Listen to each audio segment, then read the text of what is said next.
The next story is a crazy story, and I got all the quotes written down. So first off, I want to say happy birthday, Eric Swalwell. Eric Swalwell is a representative or a congressman from East Bay, which I believe is San Francisco in California. He's the senior Democratic something for the CIA. So congratulations on that. That's a nice gig.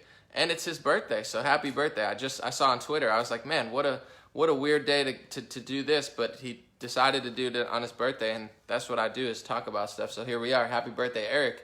Much love.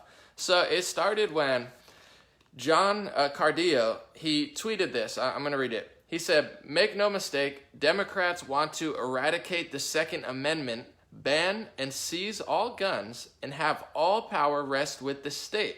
These people are dangerously obsessed with power." So this guy tweeted that. My friend, Joe Biggs, I've only met him once. I'm not saying we're like family friends or anything, but I like him. I met him in person, and I think he's a cool guy. He does right-wing reporting. He's from Texas, just a classic Texan, is a veteran as well, Joe Biggs. He retweeted that, and he said, and he tagged in this representative, Eric Swalwell. He said, "So basically, Eric Swalwell wants a war, because that's what you would get. You're out of your effing mind if you think I'll give up my rights and give the government all the power." So Joe Biggs is saying how a lot of gun owners feel. They say, I'm not giving up my guns. You think you're crazy if you think I'm going to give the government all that power. This is when the story gets absolutely insane. And he did this on his birthday. I don't know why. So Representative Congressman Eric Swalwell of California then responds to Joe Biggs saying that, and he said, "And that would be a short war, my friend.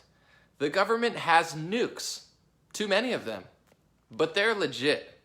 I'm sure if we talked, we could find some common ground to protect our family and communities." So this, just to let you know, I mean, it's absolutely insane to me. This is a Democratic congressman and a senior Democrat to the CIA or whatever, and he's responding to right-wing conservatives saying, first one says, they're going to take all the guns. They're obsessed with power. Then one says, you're out of your mind if you think I'm going to take my guns. And then he responds and says, and that would be a short war. He said, you'd start a war. And Eric said, that would be a short war. We have nukes. So to me, that sounds like a nuclear threat, saying, if you think that you're not going to give up all your guns, we have nukes. We'll win the war. I mean, that's literally what he said. But then he backpedaled and said, no. I wasn't threatening you with nukes. I'm just saying we have them and you don't. So you should give up your guns because we'd win the war anyway. It's not the thing that a congressman should say. He should definitely apologize. He probably won't. It's his birthday. Not a good time to say it. Overall, I guess I sort of understand where he's coming from.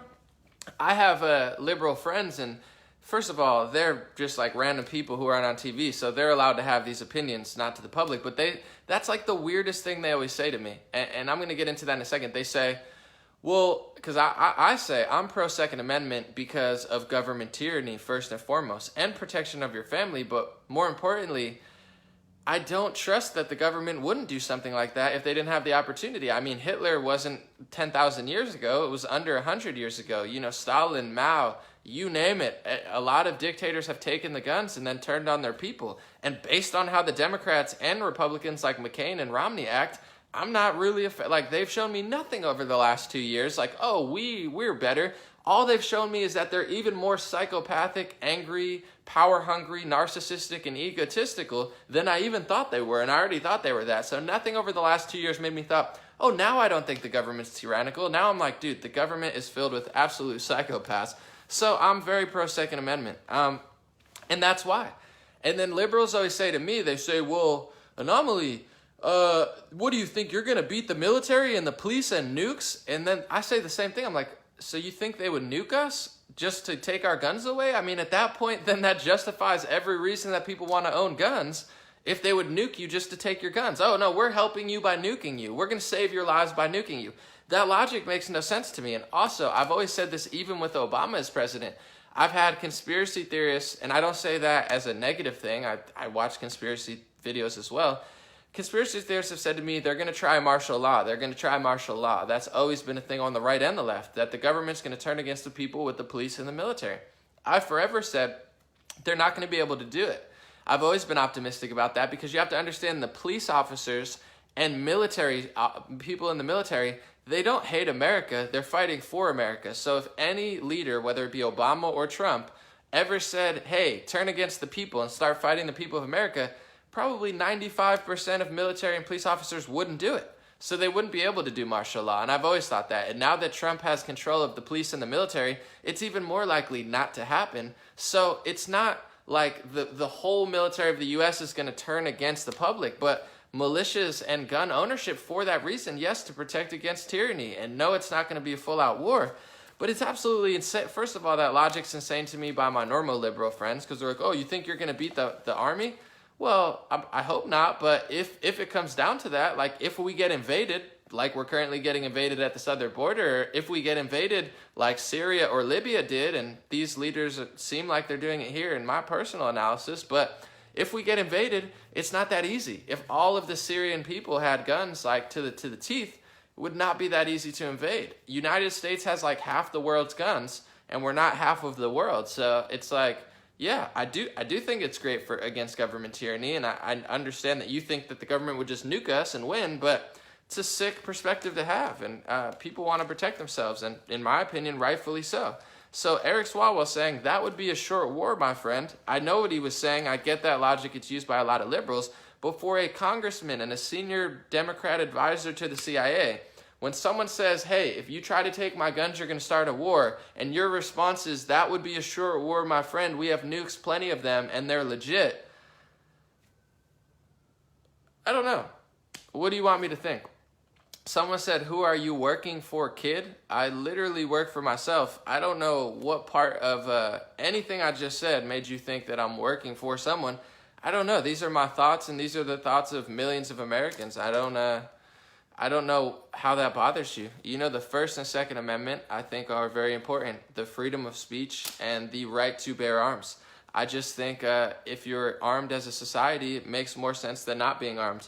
I'd be all for gun control if it made sense, but my one friend who's more liberal-leaning made a Facebook post the other day, and he said, I know 3 places that I could get illegal guns right now. That's just the truth. I know people don't want to admit it, but the LAPD, you could ask them, how many crimes are committed with legal guns? How many are committed with illegal guns? They'll tell you most of them are illegal guns. I understand. I wish all weapons could just disappear from the face of the earth and we could live in peace and harmony. I'm not a violent person, and I'm really not a big fan of weapons, to be honest.